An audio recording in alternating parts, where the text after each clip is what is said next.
Welcome. Welcome, my dear friends. Myself, Professor Dr. Rajendra Deshpande, would like to welcome you all in my Ayurveda Academy YouTube channel. And today we are going to discuss one of the important procedure from the Panchakarma. You know, Panchakarma is a very important management system in the Ayurvedic system of medicine. In Ayurveda, we have the Shodhana and Shamana. These two types of the treatments usually we give. Shodhana is a purification treatment and Shamana is a palliative treatment. Okay. So whenever the Prakupita doshas are in a very strong manner, that means they cannot be controlled by Shamana Chikitsa, then we definitely go for purification or detoxification of the body, which is called as a Panchakarma in Ayurveda, because these are important 5 procedures are there. They are called as a Vamana, Virechana, Basti, Rakta Mokshan, and Nasya. I repeat, Vamana is a therapeutic vomiting, Virechana, therapeutic purgation, Basti, medicated enemata, Vamana, Virechana, Basti. Rakta Mokshan is a bloodletting, and Nasya is a nasal management, adherence, that is putting the giving the medicine through the nose. So today our topic is Virechana or therapeutic purgation. Myself, Professor Deshpande, I am MD in Ayurvedic medicine and MD in Ayurvedic physiology. And my WhatsApp number is 922-6810630. So let us start to discuss about this Virechana. So let us understand what is the Virechana. Virechana is one of the important Panchakarma. Pancha means 5 and Karma means the procedures. So this is the cleansing process, or in the latest language, it is called as a detoxification of the body, detox process. Many spas also control whenever they do the massages or whenever they do the Shirodhara or the Kaya Seka, Pinda Sweda, then they call it as a detox. We are doing the detox, especially in the Kerala in India. This term is very popular. Even the Europe, they call it as a detoxification procedure in spite of the Panchakarma procedure, which is a scientific terminology. Okay. So Virechana is a medicated purgation. It eliminates the metabolic toxins, that is the Vishadravya or the toxins in the body created because of the improper metabolic process, improper digestion through the anal canal. When we remove the doshas, Prakupita doshas, or the body elements, especially the like dhatu and mala, when they are the in a the samavastha, we do first deepana pachana. That means we remove the ama and then we do the panchakarma. I am not saying in the amavastha, Ayurveda recommends don't do the panchakarma. Ama is a very sticky substance and you cannot erode that particular tissue when we do the panchakarma with taking the ama. So whenever there is ama condition, we will do it, nullify that ama with deepana and pachana. Carminative and appetizers are given, like for example, Trikatu tablet to begin with, or there are a lot of Panchakola also is there, Panchakola Churna is there. This Virechana is mainly recommended for eliminating the vitiated Pitta. These are the 3 bioenergies, as you know, Vata, Pitta, and Kapha.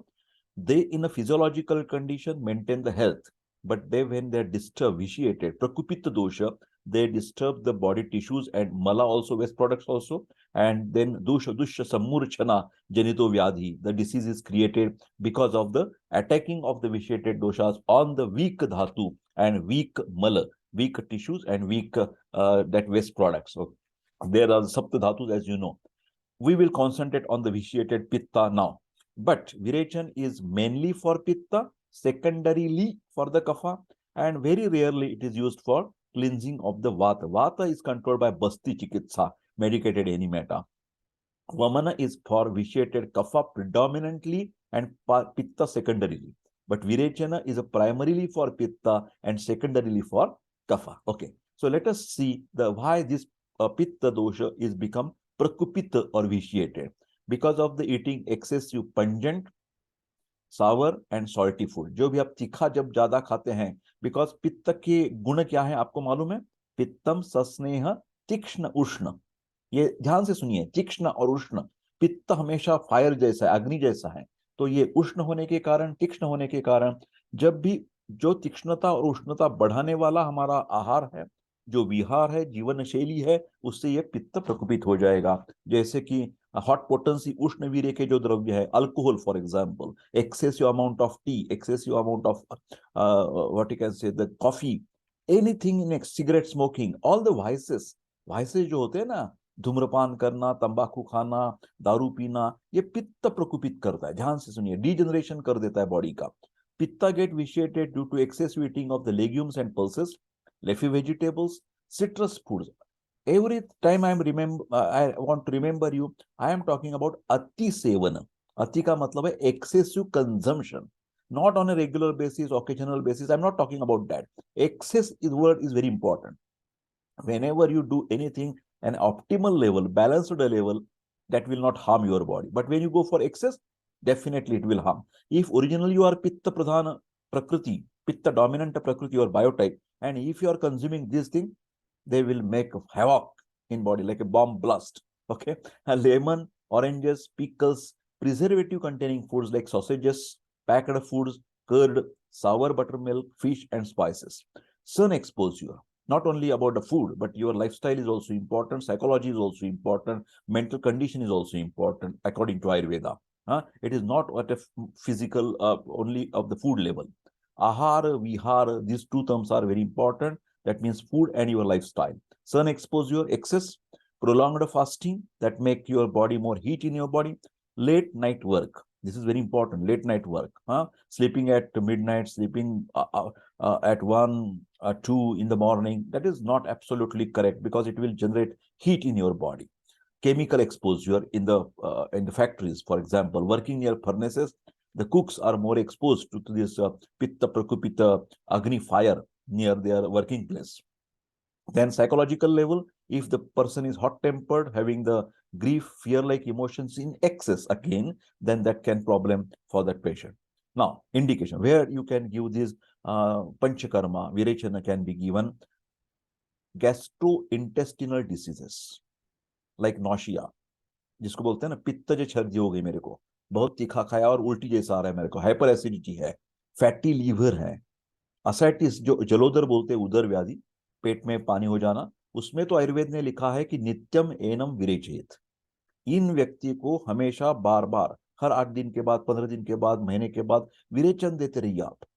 The modern doctors, for avoiding the what you can say the peritoneal that fluid, they give the Lasix, diuretic. But this is the difference. Ayurveda is recommending virechana. Purgation is important, and these patients, ascites patients, are kept on milk diet. Remember, high protein diet, milk diet, only milk, only milk. Then jaundice, इसमें विरेचन दे सकते हैं. Worm infestation, roundworm, threadworm, hookworm जैसी है. Respiratory conditions, सांस मार्ग की कुछ तकलीफ है, ब्रोंकियल अस्थमा, दमा की बीमारी है, कफ, नेजल डिस्चार्ज है, joint disorders, especially about rheumatoid arthritis and gout. These are the two important diseases where pitta is there. Pitta is there, always pitta is there. Rheumatoid arthritis, autoimmune disease है, संधिवात बोलते हैं ना, पुराना संधिवात हो जाता है, हाथ पैर ऐसे कुछ टेढ़े हो जाते हैं, तो इसमें ये विरेचन चिकित्सा से शुद्धि करने से जरूर लाभ मिलेगा। बाद में आप अमृतादि गुगुल दे सकते हैं, केशर गुगुल दे सकते हैं, तो हो सकते हैं वो जो पेशेंट जो है इंडिकेटेड है, वो स्ट्रांग बॉडी बिल्टअप है उसकी, और उसको कुछ मतलब आप दे सकते हैं विरेचन, तो जरूर उसको विरेचन देना चाहिए। Virechana is used for purify the blood, रक्त की शुद्धि हो जाती है। तो all skin diseases are because of the impurity in the blood according to Ayurveda. रक्त दुष्टि होने के कारण कुष्ठ विकार हो जाते हैं, स्किन डिसीजेस हो जाते हैं ना। तो उसमें एक एक्नी होते हैं, एक्ने वल्गैरिस, मुखदुषिका बोलते हैं, एक्जिमा, एलर्जिक डर्माटाइटिस, अर्टिकेरिया है, एलर्जिक रैश बोलते हैं ना अर्टिकेरिया का, तो स्किन पिगमेंटेशन है, सोरियासिस है, इन सब में हम विरेचन कर सकते हैं। Virechana is indicated in the fever, not in the acute but chronic pyrexia of unknown origin, medicated ghee के साथ देना है। एनीमिया है, पित्त जो पांडु बोलते हैं, रिकरेंट हेडेक होते हैं, माइग्रेन जैसे अटैक्स आते हैं after exposure to the heat specially, has vitiated pitta is the cause for all these particular problems. Surgical conditions कुछ होती है, उसमें भी आपको टट्टी साफ रखनी चाहिए, बावेल ओपन होनी चाहिए, जैसे कि फिस्टुलाइन एनो भगंदर है, हिमोरॉइड्स, पाइल्स जैसी शिकायत है, इंग्वाइनल हर्निया है, बवासीर बोलते हैं ना हिंदी में, मैलिग्नेंट ट्यूमर्स, थायराइड स्वेलिंग, इसमें भी आप विरेचन चिकित्सा जरूर इस्तेमाल कर सकते हैं। It is used in the female infertility, remember this is very important, because Ayurveda says not only giving the फलघृत और this type of the tonics, रसायन एंड वाजीकरण देने से सिर्फ फायदा नहीं होगा, जेंट्स की भी नहीं और लेडीज को भी नहीं, उनको बॉडी प्यूरिफाई होनी चाहिए पहले बिफोर रिजुविनेशन थेरेपी। रसायन वाजीकरण बोलते हैं ना आयुर्वेद में। सेक्सुअल प्रॉब्लम्स हो, जैसे इरेक्टाइल डिस्फंक्शन है, प्रीमैच्योर इजैकुलेशन, और भी कुछ शिकायतें हैं मेल में भी, तो ये ध्यान में रखिए कि सिर्फ मकर ध्वज लेने से नहीं होगा, पहला देखना चाहिए कि उसके बॉडी में कुछ इंप्यूरिटीज है क्या, ज्यादा पित्त बढ़ा है क्या, उष्णता बढ़ी है क्या, हाँ वो अल्कोहलिक है क्या, ड्रग एडिक्ट है क्या, तो उनको विरेचन चिकित्सा पहले करके बाद में मकर ध्वज इस्तेमाल कर सकते हैं, ठीक है। फिलहाल all panchakarma are little bit what you can say the invasive procedures. They are not simple like giving the tablets or the syrups and aswas and aristas. They give some type of what you require. They are beneficial, of course they are beneficial, but little bit there should be some skill and observation and some sort of the indication and contraindications are necessary before giving the panchakarma. So for Virechana, you should not do the Virechana or giving the purgation in the pregnancy, old age, children, very thin or very fat people, severe weakness है, debility, क्योंकि पंचकर्म से तो आपको थोड़ा बहुत दुर्बलता आती है, तुरंत मैं बोल रहा हूँ, बाद में तो आप ज्यादा एनर्जेटिक हो जाते हैं। फिर विरेचन या वमन करने के तुरंत बाद एक 2 3 4 दिन या सप्ताह भर में हफ्ते भर में आपको वीकनेस रहता है, तो पहले से आपको ज्यादा वीकनेस है आपको, तो ये आपको जैसे मॉडर्न के डॉक्टर्स भी क्या करते हैं, जब सर्जरी करनी पड़ती है तो फिजिकल फिटनेस लेते हैं ना, तो फिजिकल फिटनेस क्यों लेते हैं, वैसे तो फिजिकल फिटनेस के बिना वो सर्जरी कर सकते थे, नहीं करते वो लोग। इसी तरह आयुर्वेद में भी पंचकर्म करने से पहले जो एक्सपर्ट वैद्य है वो देखता है कि दिस पेशेंट इज इंडिकेटेड और नॉन इंडिकेटेड। ये बहुत इंपॉर्टेंट चीज है आयुर्वेद में। अर्हता बोलते हैं, अनर्हता बोलते हैं संस्कृत में, हाँ, whether they are qualified patients for the panchakarma और डिस्क्वालिफाइड। फॉर एग्जाम्पल जैसे कि आप जानते हैं कि एक आधा पेशेंट को हार्ट की कुछ ज्यादा शिकायत है और उसको नी रिप्लेसमेंट करना है, तो डॉक्टर क्या बोलते हैं, नहीं पहले आपका जो हार्ट प्रॉब्लम है वो सुधार लो, उसका ठीक ठाक कर लो, बाद में मेरे को पास आ जाना, वो नी रिप्लेसमेंट मैं कर दूंगा। ऐसे धड़ाक से ऐसे नहीं करती, जिसका हीमोग्लोबिन कम है और हमारे फाइब्रॉइड निकालना है, यूटेरस निकालना, फाइब्रॉइड की फाइब्रॉइडेक्टोमी करनी है लेडीज में, तो डॉक्टर लोग क्या बोलते हैं, पहले हीमोग्राम कर लो, हीमोग्लोबिन लेस है 10 बिलो 10 ग्राम%, तो क्या बोलते हैं, नहीं नहीं पहले हिमेटेनिक स्कूट ले लो, आपको फिजिशियन दे देगा दवा पानी, 1 महीने के बाद हम देखेंगे हीमोग्लोबिन ठीक होने के बाद हम, नहीं तो पहले ब्लड ब्लड चढ़ाएंगे, खून चढ़ाएंगे आपको, ब्लड डोनेट, ब्लड ट्रांसफ्यूजन देंगे और बाद में सर्जरी करेंगे। तो सर्जरी करने से पहले जैसे कुछ प्रिकॉशनरी मेजर्स लिए जाती है, उसी तरह पंचकर्म के पहले भी आपको कुछ प्रिकॉशनरी मेजर्स लेनी पड़ती है, वो इंडिकेटेड कॉन्ट्रा इंडिकेटेड देखना चाहिए।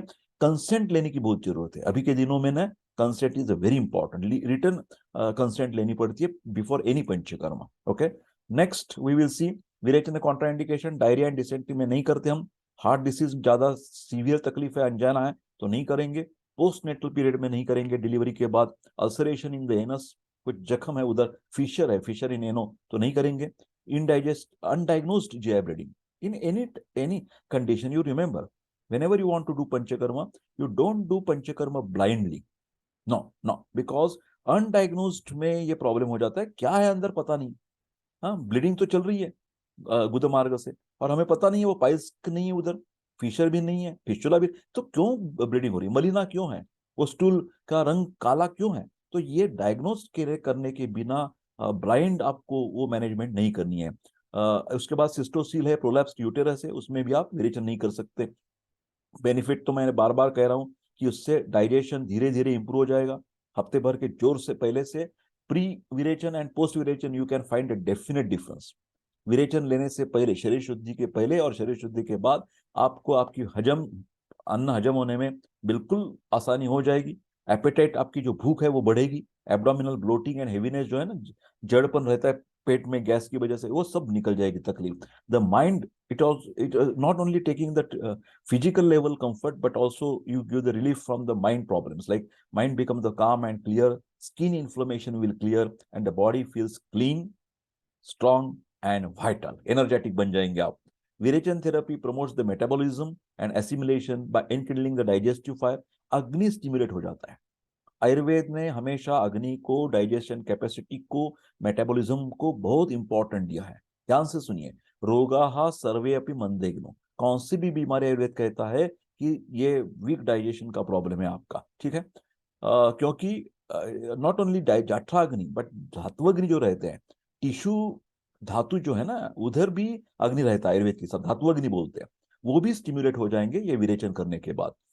It is excellent viration for the pitta related disorders such as the malabsorption syndrome, acne, dermatitis, psoriasis, eczema, leprosy, leucoderma, white patches रहे तो उसको ल्यूकोडर्मा बोलते हैं, श्वेत कुष्ठ बोलते हैं, श्वेत कुष्ठ, हाइपर एसिडिटी पित्त की वजह से, कोलाइटिस है, अर्टिकेरिया, जैसे मैंने कहा एलर्जिक रैश आ जाते हैं, हिमोरॉइड्स है, हेडेक है, migraine, allergy.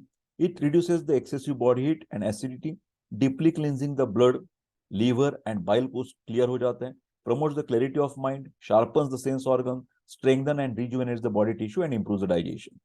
It is excellent for the gout, fever, chronic fever, of course, skin diseases, हेमेटेमेसिस, रक्त पित्त जो बोलते हैं ना आयुर्वेद में। तो जब भी ऊपर मार्ग से जब ब्लीडिंग होते हैं ना, जैसे कि नाक में से खून आना, मुंह में से खून आना, थूक में से खून आना, हिमोप्टिसिस है, हेमेटेमेसिस है, उसको अधोमार्ग चिकित्सा बोलते हैं, प्रतिमार्ग। अपवर्ड डायरेक्शन की कुछ प्रॉब्लम है तो डाउनवर्ड से हमें क्लीनिंग करना पड़ेगा, डाउनवर्ड को कुछ प्रॉब्लम है तो अपवर्ड से हम क्लीनिंग करेंगे। ऐसा आयुर्वेद का ये प्रतिमार्ग हरयत या प्रतिमार्ग शोधयत का जो प्रिंसिपल है, तत्व, वो समझने की कोशिश कीजिए।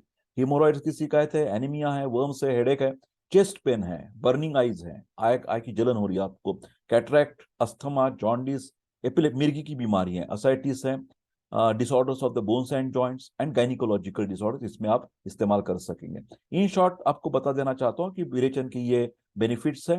पहले तो ये मॉर्बिड दोषस को प्रकोपित पित्त निकल जाएगा, it eliminates the metabolic toxins, आम से आराम मिल जाएगा आपको, और भी कुछ विष पदार्थ है हमारे शरीर में वो भी निकल जाएंगे, स्ट्रेंथन्स द अग्नि, मेंटल एबिलिटी आपकी अच्छी बन जाएगी, functions of sensory and motor organs वो बढ़ जाएंगे, आपको ज्यादा क्या बोलते हैं ना सेंसरी परसेप्शन जो है वो अच्छी तरह से हो जाएंगे, और इंक्रीजेज द लॉन्गिविटी। ये थोड़े से श्लोक जो है वो स्टूडेंट्स के लिए बहुत फायदेमंद रहेंगे, यही मैंने पहले बताया था। फिलहाल ये श्लोक इंपॉर्टेंट, ये अष्टांग हृदय सूत्र स्थान है ना, उधर चैप्टर जो 18 है उधर ये सब श्लोक दिए हुए हैं, तो आप जरूर वो पढ़ने की कोशिश कीजिए। कफे विदद्यात् वमनम संयोगे व कफ उलबणे, वमन का ये इधर बताया, कफ ज्यादा होने से वमन देना पड़ेगा। तद्वत विरेचनम पित्ते विशेषेण, विरेचनम पित्ते विशेषेण, ये ध्यान में रखिए, ये पित्त की चिकित्सा है, पित्त का शुद्धिकरण है विरेचन करने से। ठीक है, आगे चलते इसके बाद ये देखिए, विरेच्य बोलते हैं इंडिकेटेड पेशेंट, विरेचन योग्य कौन है? विरेक साध्या गुल्म, जिसको ट्यूमर जैसी शिकायत है पेट में, अर्श है, विस्फोट, व्यंग कामला, जीर्ण ज्वर, जीर्ण ज्वर मतलब क्रॉनिक फीवर, पीयूओ, उदर, असाइटिस, गर, छर्दी, प्लीह, स्पेनोमेगाली बोलते हैं, हलिमक, विद्रदी, एप्सिस जैसी शिकायत है पेट में हो या और कुछ हो, तिमिर, कांच संध्य, पक्वाशय व्यथा, योनि आश्रया, योनि का मतलब है जो गायनिकोलॉजिकल प्रॉब्लम्स है, शुक्र आश्रय, दोनों में मेल फीमेल में इनफर्टिलिटी के प्रॉब्लम्स, रोगा, कोष्ठगा, कृमयो, कृम का मतलब है वर्म्स, व्रणा, दुष्ट व्रण बोलते हैं ना, सेप्टिक फोकस बोलते हैं, कि हाँ भी जख्म हुई है आपको, वो नॉन हीलिंग वुंड है तो विरेचन दे सकते हैं आप।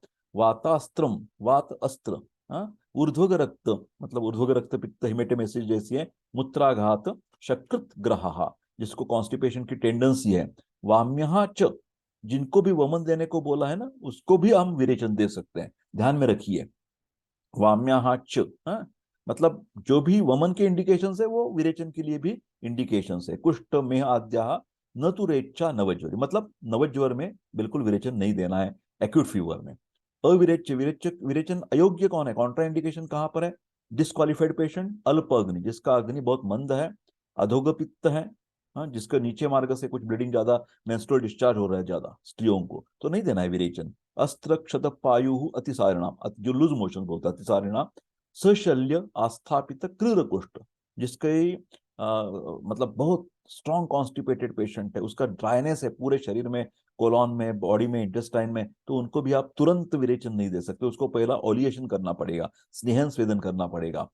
इसके अलावा ये अपोजिट है, अति स्निग्ध, एक्सेसिव फैट है हमारे शरीर में, वो आम जैसी काम करता है, डिसलिपिडीमिया है फॉर एग्जाम्पल, बहुत सारा कोलेस्टेरॉल आपका बढ़ गया है, तो तुरंत विरेचन नहीं दिया है, पहले क्या करना चाहिए, दीपन पाचन हमेशा ध्यान में रखिए, वो पहला आम खत्म कर दो, बाद में विरेचन दे दो। हाँ, शोषिणा, शोषिणा का ये सब अपोजिट अपोजिट आपको लगेंगे, सर ऐसा कैसा है, तो वही मैं कह रहा हूँ कि कुछ भी एक्सट्रीम होने से आप शुद्धि नहीं कर सकते। शोषिणा का मतलब है पूरा वेट लॉस हो गया, कैंसर थर्ड स्टेज का है, HIV थर्ड स्टेज का है, और पूरा शरीर से मांस में धातु चला गया, स्केलेटल बॉडी है, तो स्केलेटल बॉडी रहने से आप विरेचन कैसे करेंगे, वो सह पाएगा वो पेशेंट? नहीं पाएगा। तो इसीलिए सब लिखा है ग्रंथकार ने। मेरा अगला वीडियो रहेगा विरेचन प्रोसीजर के बारे में। मैं आप सबको विनंती करता हूं कि आपको किसी को किसी भी तरह की शिकायत है तो आप मेरे को व्हाट्सएप कर दीजिए। हमारे पास बहुत इंटरेस्टिंग स्पेशलिस्ट डॉक्टर हैं, हम आपकी पेड सर्विस आपको बिल्कुल ये चिकित्सा के बारे में दे सकते हैं। आईटीपी, इडियोपैथिक थ्रोम्बोसाइटोपेनिक हो, डायबिटीज हो, हाइपरटेंशन हो, कुछ भी शिकायत हो। फिलहाल ये सब एजुकेशनल वीडियोस है, तो खुद की खुद इलाज करने की कोशिश मत कीजिए, और कृपा करके ये वीडियो लाइक कर दीजिए, शेयर कर दीजिए, and subscribe my YouTube channel and press the bell button icon, of course, to get the intimation of the newly uploaded video. Thank you very much, and I wish you all the best. Take care and bye bye.